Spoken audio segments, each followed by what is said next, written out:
The morning sun painted everything in golden light, but nothing could warm the coldness that settled in my heart when my mother looked me in the eyes and said my wedding wasn't worth spending money on. She didn't say it with anger. She said it with the calm certainty of someone who believed she was being reasonable. According to her, a beautiful wedding lasted one day, but my younger sister's dream of having a private swimming pool at the house would bring happiness for years. In that single moment, I realized I had never truly been my parents' priority. I was simply the daughter expected to understand, sacrifice, and smile while giving up everything she had ever dreamed about. If you believe kindness should never be rewarded with neglect, please take a moment to like this video, leave a comment sharing where you're watching from, share this story with someone who believes in second chances, and subscribe to Lifeline Central for more emotional stories that remind us hope is never truly lost. My name is Maren Holloway, and until that summer morning, I believed every family eventually found its balance. I thought years of patience would finally be noticed. Instead, I discovered that some families become so comfortable with one person's sacrifices that they forget those sacrifices have a cost. My parents weren't cruel people in the traditional sense. They provided food, education, and a safe home. From the outside, we looked like the perfect suburban family.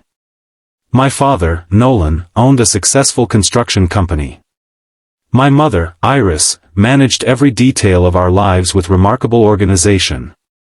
My younger sister, Celine, was bright, charming, and effortlessly lovable. I was the dependable older daughter who never complained. Growing up, I watched birthdays become smaller whenever Celine wanted something bigger. My piano lessons quietly disappeared so she could attend expensive gymnastics competitions. Family vacations were planned around her interests because everyone insisted she deserved encouragement for her talents. Every disappointment came wrapped inside comforting words. I was always told I was mature enough to understand. Eventually I stopped asking. By 28, I had built my own career as an architect. I rented a small apartment downtown and loved every inch of the peaceful life I had created. I met Rowan, a thoughtful environmental engineer whose kindness never felt performative. He remembered tiny details, celebrated small victories, and listened more than he spoke. Being loved by him felt unfamiliar because it required nothing from me except honesty. When Rowan proposed during a quiet picnic overlooking a peaceful lake, there were no expensive fireworks or elaborate surprises. He simply held my hands, looked into my eyes, and promised that every decision in our marriage would be made together. For someone raised believing love always came with conditions, those words meant everything. We planned a daytime garden wedding surrounded by wildflowers, soft music, and close family. It wasn't extravagant. We carefully created a budget we could comfortably afford while accepting modest contributions my parents had offered months earlier. Everything seemed perfect. Then Celine returned from a luxury vacation with friends. She had stayed at a villa with a beautiful private pool overlooking the mountains. Overnight, that became her newest obsession. She filled the family group chat with photographs and videos, insisting every successful family should have a backyard paradise just like it. One Sunday afternoon my parents invited Rowan and me over for lunch. I expected discussions about flowers and catering. Instead, my father cleared his throat and placed a folder on the dining table. He explained construction estimates for installing a luxury swimming pool behind their home. My mother smiled gently before telling me they had decided their contribution toward our wedding would instead be invested in the pool. She explained it would benefit the whole family for years, while a wedding lasted only one afternoon. Her voice remained perfectly calm as she suggested we either reduce our wedding plans or postpone them until we could save more money. For several seconds I genuinely believed I had misunderstood. Rowan reached for my hand beneath the table. My heart pounded so loudly I barely heard the rest. My mother continued explaining how practical the decision was.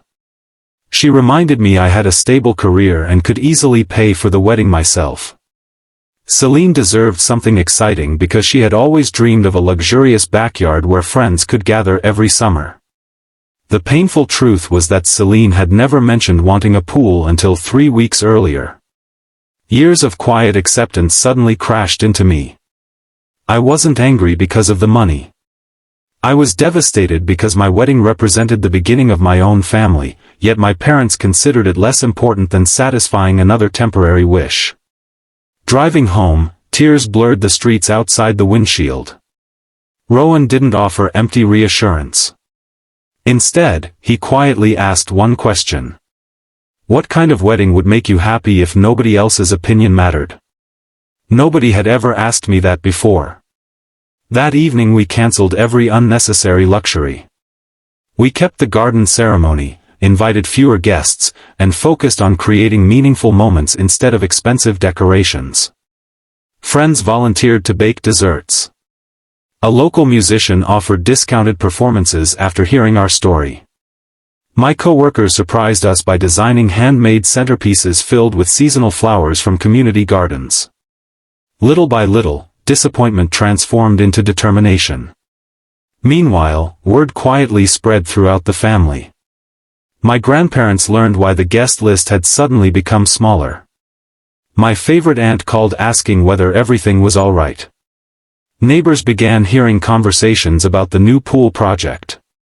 For the first time in years, people started asking questions my parents couldn't easily answer. Construction on the pool began almost immediately.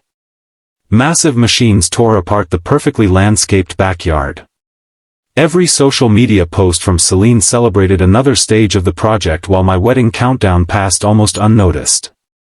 I stopped checking her updates. Instead, Rowan and I spent evenings writing personal letters to each guest instead of expensive party favors. Every letter thanked someone for shaping our lives. Those handwritten pages became more valuable than anything money could buy.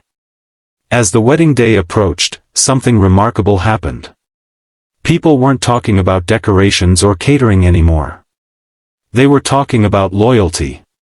Several relatives privately admitted they had always noticed how differently my sister and I had been treated but never wanted to interfere. Now they regretted staying silent. Their honesty didn't erase years of hurt, but it reminded me I hadn't imagined any of it. The morning before the wedding, I visited the nearly finished pool one last time. Workers carefully installed shimmering blue tiles while Celine excitedly chose patio furniture. My mother proudly admired everything as though she were unveiling a masterpiece. She barely asked how I was feeling about tomorrow. Standing there beneath the bright afternoon sky, I finally understood something life-changing. Love should never have to compete.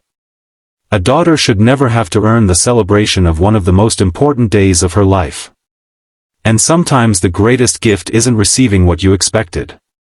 It's discovering exactly who will stand beside you when expectations disappear.